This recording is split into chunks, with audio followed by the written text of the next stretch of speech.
For advertisement, call 8125893028. Our Gmail maxtvtelugu@gmail.com. Max TV భక్తి ప్రేక్షకులకు నమస్కారం. ఈరోజు మనతో పాటు ఉన్నారు ప్రముఖ వాస్తు జ్యోతిష్య పండితులు, పంచాంగకర్త బ్రహ్మశ్రీ నాయకంటి మల్లికార్జున శర్మ గారు. నమస్కారం గురుగారు. నమస్కారం అమ్మా. గురుగారు, నర్మదా నది పుష్కరాలు ఎప్పటి నుంచి ప్రారంభమవుతున్నాయి, అలాగే ప్రాధాన్యత గురించి వివరిస్తారు? తప్పకుండా అమ్మ. ఓం శ్రీ గురుభ్యో నమః. పుష్కరము అంటే ఏంటంటే 12 సంవత్సరాలకి దేవగురువైన బృహస్పతి ఆయా పుష్కరంలోకి వస్తాడు. అంటే ఆయా పుష్కరిణిలోకి వస్తాడు. ఆ పుష్కరిణే మన నదిగా మనం పేరు పెట్టి పిలుచుకుంటాం. అంటే కృష్ణ, గోదావరి, తుంగభద్ర, అలానే గంగా, నర్మదా, ఈ తీర్థాలన్నీ ఉంటాయి. ఈ తీర్థాల్లోకి సార్ధ త్రికోటి దేవగురువైన బృహస్పతి దానిలోకి చేరటం వల్ల ఆ 12 రోజుల పాటు దేవగురువు బృహస్పతి ఆ నదిలో ఉంటాడని, మనం స్నానం చేయటం వల్ల ఏమిటంటే శరీరంలో రుగ్మతలు తొలగిపోవటం, అలానే గురువు ధనకారకుడు, సంతానకారకుడు, అంటే సంతానం కలగటం, ఐశ్వర్యం కలగటము, అలానే ఏదైతే ఆ గురువు యొక్క అనుగ్రహాన్ని పొందటానికి దేవగురువైన బృహస్పతి ఆ పుష్కరంలో ఉంటాడు కాబట్టి అక్కడ మనం పుష్కరాలు అనేవి చేస్తుంటాం. పుష్కరాల యొక్క విధి విధానంలో మనం ఈ సంవత్సరం బృహస్పతి గ్రహము కృత్తికా నక్షత్రం 2వ పాదంలో వృషభ రాశిలో సంచారం చేయటం వల్ల మనకి నర్మదా నది పుష్కరాలు అనేవి ఏర్పడ్డాయి. అంటే మే 1వ తారీఖున మధ్యాహ్నం పూట 1 గంటకి దేవగురువు బృహస్పతి వృషభ రాశిలో సంచారంతో చేయటం వల్ల పుష్కరాలు అనేవి ఏర్పడ్డాయి. 12 రోజుల పాటు ఈ పుష్కరాలు అనేవి ఉంటాయి. అయితే ఈ పుష్కరాల్లో ఏమిటి అంటే సంకల్పం అనేది ఒకటి ఉంటుంది. ఆ సంకల్పం అంటే భార్యాభర్తలను ఇద్దరిని కూడా కలిపి బ్రహ్మముండ్లు వేసి అక్కడ 3 స్వాళ్ళు నీట మునిగి ఆ మట్టిని నెత్తి మీద వేసుకొని, అంటే పిప్పలాధాత సముత్వన అనే మంత్రంతో చక్కగా ఆచమనంతో, అంటే ఆచమ్య ప్రాణాయామ్య ఓం కేశవాయ స్వనారాయణ స్వ మాధవాయ స్వ గోవిందాయ అని చెప్పుకుంటూ, శ్రీశైలానికి ఏ దిక్కులో ఉన్నామని చెప్పుకుంటూ, అంటే ఉత్తిష్టంతు భూతపిశాచ ఏదే భూంబారక ఏతేషై వైరోదైన బ్రహ్మకర్మ సమారభే, అంటే ఓం భూహో ఓం భూహ ఓం స్వ ఓం మహ ఓం జనః ఓం తపః ఓం సత్యం ఓం తత్సవిత్రేణ్యం భర్గో దేవస్య ధీమహే ధియో యోన ప్రచోదయాత్ అనే మంత్రంతో పాటు మమ ఉపాత దుర్దక్షే ద్వారా అనే సంకల్పం చెప్పుకుంటూ, శ్రీశైలానికి ఏ దిక్కులో చెప్పుకుంటూ, అలానే మన గోత్రనామాలతోటి సంకల్పం చెప్పుకుంటారు. సంకల్పం చెప్పుకోవటం, అలానే అక్కడుండే ఎవరైతే ప్రధాన పురోహితులు ఉంటారు బ్రహ్మగారు, వారిద్దరిని కూడా బ్రహ్మముండ్లు వేసి సంకల్పము, అర్ఘ్యము ఇడిపించటం, సూర్యభగవానుడి యొక్క నమస్కారాలు, ఇలాంటివన్నీ కూడా చేస్తారు. చేయటం వల్ల ఏమిటంటే ఏదైతే ఆ సంకల్ప బలం వల్ల జీవితంలో ముందుకు సాగే అవకాశం ఒకటి ఉంటుంది. అలానే దేవగురువైన బృహస్పతి యొక్క అనుగ్రహం, అంటే గురువు వల్ల ధనము, సంతానము, భోగభాగ్యాలన్నీ కూడా లభించే అవకాశం ఉంటుంది. కాబట్టి ఆ గురువు యొక్క అనుగ్రహం ఉండాలి. ఆ నదీమ తల్లి యొక్క అనుగ్రహం కూడా ఉండటం అనేది చాలా మంచిది. ఆ అమ్మవారి యొక్క అనుగ్రహం అంటే అక్కడ పుష్కరిణి అంటే అమ్మవారే అని అర్థం, అంటే గంగాదేవితో సమానం అని అర్థం. ఎందుకంటే అక్కడ ఏ కృష్ణా నది అయినా, గోదావరి అయినా, తుంగభద్ర అయినా అదంతా కూడా అమ్మవారి స్వరూపమే. ఆ అమ్మవారే గంగాదేవి. ఆ గంగాదేవి యొక్క అనుగ్రహం అంటే చివరికి పార్వతీదేవి యొక్క అనుగ్రహమే అని అర్థం అక్కడ. అందువల్ల ఆ అనుగ్రహాన్ని, అమ్మవారి యొక్క అనుగ్రహాన్ని సంపాదించడానికే ఇక్కడ, అంటే పరమేశ్వరుడి యొక్క అనుగ్రహం కూడా అక్కడ లభిస్తుంది. అర్ధనారీశ్వర తత్వంలో పరమేశ్వరుడి యొక్క అనుగ్రహం కూడా లభిస్తుంది అని అర్థం. అందువల్ల అక్కడ పుష్కరిణిలో స్నానం చేయటం, మరి భగవంతుడి యొక్క అనుగ్రహం లభిస్తుంది. పితృదేవతల యొక్క అనుగ్రహం కూడా ఉండాలిగా. అంటే మాతృయజ్ఞం, పితృయజ్ఞము, భూతయజ్ఞము, దైవయజ్ఞాలు అని పంచయజ్ఞాలు ఉంటాయి. అంటే మాతృయజ్ఞం, పితృయజ్ఞం, భూతయజ్ఞం, దైవయజ్ఞం, అంటే దేవుడు సంబంధించిన యజ్ఞం అని కూడా అంటారు. అంటే ఇవన్నీ కూడా బ్రహ్మయజ్ఞం అంటారు. అంటే 5 యజ్ఞాలు. బ్రహ్మయజ్ఞం అంటే ఏంటంటే భోజనం పెట్టడం, మాతృపితృల యజ్ఞం అంటే పిండ ప్రదానం చేయటం, దేవయజ్ఞం అంటే భగవంతుడి యొక్క ఆరాధన, అంటే భూతయజ్ఞం అంటే ఏంటంటే మన ఇంటి దగ్గర బియ్య పిండితో ముగ్గేస్తుంటాం చూసారా, చీమలు వచ్చి తింటాయి, ఏదో మనం కుక్కలకు ఆహారం పెట్టడం, పిల్లలకి పాలు ఇవ్వటం, అవన్నీ భూతదయ అని అర్థం. అంటే ఇవన్నీ కూడా యజ్ఞాలు. అంటే పూర్వ ఋషి రుణం, అంటే రుణం తీర్చుకోవటం, అంటే పితృదేవతల యొక్క రుణం, అలానే పితృదేవతలు మనకి జన్మనిచ్చారు, అలానే ఒక శరీరాన్ని ఇచ్చారు కాబట్టి మాతృపితృల యొక్క రుణాన్ని తీర్చుకోవాలి. అలానే భగవంతుడు మనల్ని భూమి మీదకి పంపించాడు కాబట్టి భగవంతుడి యొక్క రుణాన్ని కూడా మనం తీర్చుకోవాలని అర్థం. ఇవన్నీ కూడా అయితే నర్మదా నది పుష్కరాల్లో విశేషంగా ఎలా ఉంటుందనంటే మే 1వ తారీఖున 1 గంటకి పుష్కర రాజైన బృహస్పతి కృత్తికా నక్షత్రం 2వ పాదంలో వృషభ రాశిలోకి ప్రవేశంతో పాటు సార్ధ త్రికోటి తీర్థ సహిత నర్మదా నది పుష్కరాలు ప్రారంభమై 12వ తారీఖు వరకు ఉంటాయి. అంటే మధ్యప్రదేశ్లోని కంటకి పర్వత మధ్యలో నర్మదా నది ఉద్భవించింది. అంటే మధ్యప్రదేశ్లో కంటకి అని ఒక పర్వత ప్రాంతం ఉంది. ఆ పర్వత ప్రాంతంలో నర్మదా నది ఉద్భవించిందట. అలానే మహారాష్ట్ర, గుజరాత్ రాష్ట్రాల గుండా ప్రవేశించి చివరికి అరేబియా మహాసముద్రంలో కలిసే అవకాశం అనేది ఒకటి ఉంటుంది. అంటే మార్కండేయ, మత్స్య, కూర్మ, పద్మ, స్కాంధ పురాణాల్లో నర్మదా నది యొక్క ప్రస్తావన కలదు.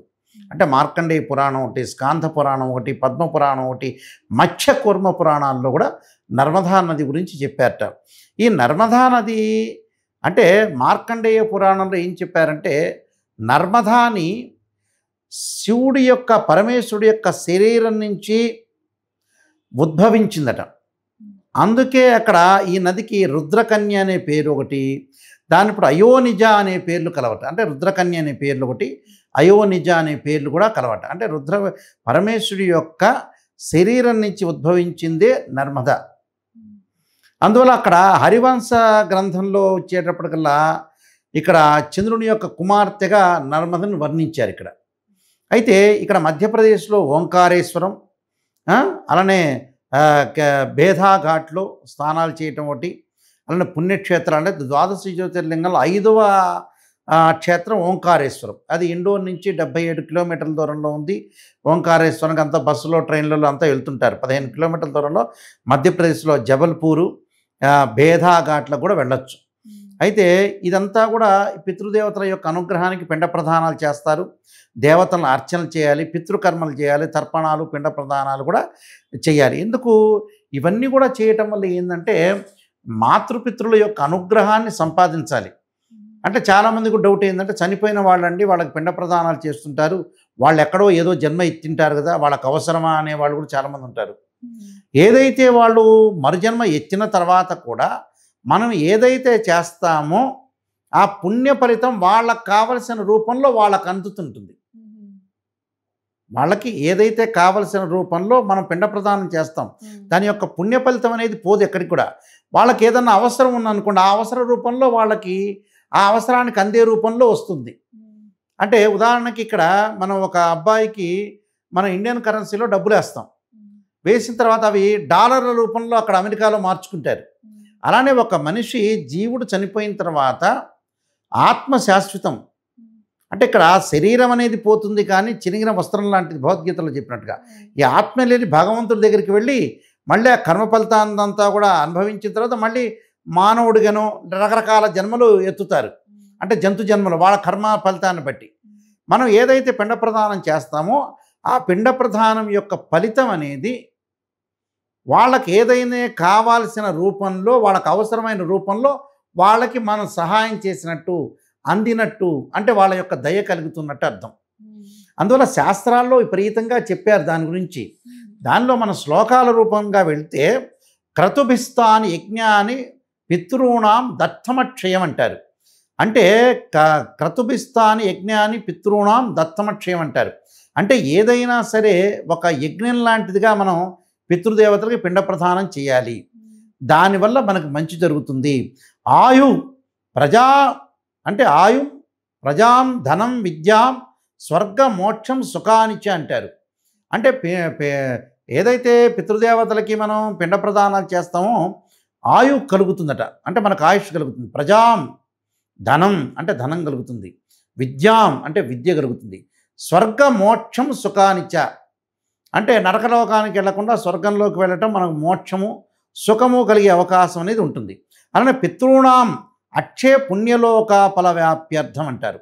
అంటే ఇక్కడ శాశ్వతంగా పితృదేవతలందరూ కూడా పుణ్యలోకాలకు వెళ్ళడానికి ఆస్కారం ఒకటి ఉంటుంది. అంటే సర్వే కారుణ్యాలు అంటారు. సర్వే కారుణ్యాలు అంటే ఏంటంటే పిండ ప్రదానాలు చేసేటప్పుడు గతించిన వాళ్ళందరికీ కూడా పెడతారు ఇక్కడ.